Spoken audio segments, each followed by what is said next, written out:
እግዚአብሔር ሙሴና እግዚአብሔር በየጊዜ ይነጋገራሉ። በዚህ በመጽሐፈ ኦሪት መጽሐፍ ላይ 570 ጊዜ ተነጋገረ ይላል እግዚአብሔርና ሙሴ። ስንት ጊዜ አልኳችሁ? 570 ስትቆጥሩ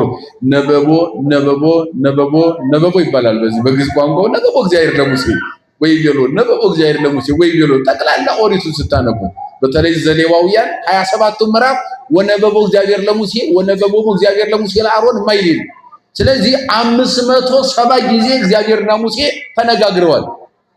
እንደ ወንድም እንደ እህት ማለት ነው፣ አብሮ እንደሚውል ማለት ነው። እንግዲህ አስቡ እና ይነጋገራሉ። ይህን ያልቅርርብ አለው ሙሴ። ከመቅረቡ የተነሳ ግን ፍጡር ያልጠየቀው ጥያቄ እግዚአብሔርን ጠየቀ ይላል ሙሴ። ከመቅረቡ የተነሳ ፍጡራን ጠይቀውት የማያውቁ በፍጡር የማይደፈር ጥያቄ ሙሴ ጠይቋል። 3 ጥያቄዎች ናቸው። እንደው ከሰዓታችን ጋር ለመሄድ አንደኛው ጥያቄ ማየት እፈልጋለሁ። ምን ትመስላለህ? ማንን ታክላለህ? ወርድህ፣ ቁመትህ፣ መልክህ ማየት እፈልጋለሁ ብሏል ሙሴ። በዚህ በኦሪት ዘጸአት ምዕራፍ 33 ላይ ስታነቡ ማየት እፈልጋለሁ። ጽላት ሰጠኝ አልኳቸው፣ አዎ ሰጠኝ፣ ህዝቡ ተቀበለ። ህግ ሰጠኝ አልኳቸው፣ ህጉን አነበብኩላቸው፣ ህዝቡ ተቀበለ። ደብተራ ኦሪት ብርሃን ድንኳን ያሳየኝ ብዬ ድንኳን ሰራው፣ ቤተክርስቲያን ናት አልኳቸው፣ ህዝቡ ተቀበለ። 570 ጊዜ ተነጋገርኩ እግዚአብሔር ጋር አልኳቸው፣ እሺ ብለው ተቀበሉኝ። ምስኪንና ደግ ስለሆኑ ነው እንጂ ህዝቡ የተቀበሉኝ። ክፉ ቢሆኑ እግዚአብሔር ይህን ያክል ካንተ ጋር የሚነጋገር ከሆነ አይተኸዋል ማለት ነው። መልኩ ማንን ይመስላል? ቁመቱ ማንን ያክላል? ምን አይነት መልክ አለው? ወርድና ቁመት ብለው ቢጠይቁኝ መልስ የለኝም አለ ሙሴ።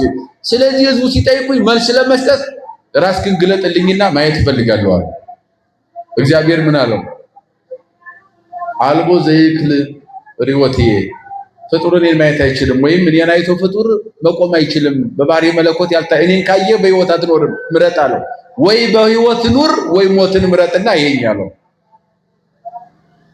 አያችሁ፣ እንኳን አይደለም ቀርቶ በባህሪ መለኮቱ በባህሪ ስጋ ደብረ ታቦር ላይ እኮ ሲገለጥ መጠነ ህጠተ ሰናፔ ነው የሚለው። የሰናፍጭ ቅንጣት ያክል ባህሪ መለኮቱ ሲያንጸባርቅባቸው እንደሞተ በድን ሆኑ ነው የሚለው። ኤልያስ፣ ሙሴ፣ ሌሎቹ ደብረ ታቦር ላይ ማቴዎስ 17 ስናል ያን ደግሞ በባህሪ መለኮቱ አለ ማየት አይቻልም። እኔን አይቶ ፍጡር በምድር ላይ በህይወት መቆም የሚችል ፍጥረት የለም። ደግሞ አንተ እንድትኖርበት 600,000 እስራኤላውያን ከግብጽ ባርነት ነፃ አውጥተህ ማን ይመራቸዋል? ህዝቦችን በህይወት እንድትቆይ ስለሚፈልግ እኔን ማየት አትችልም።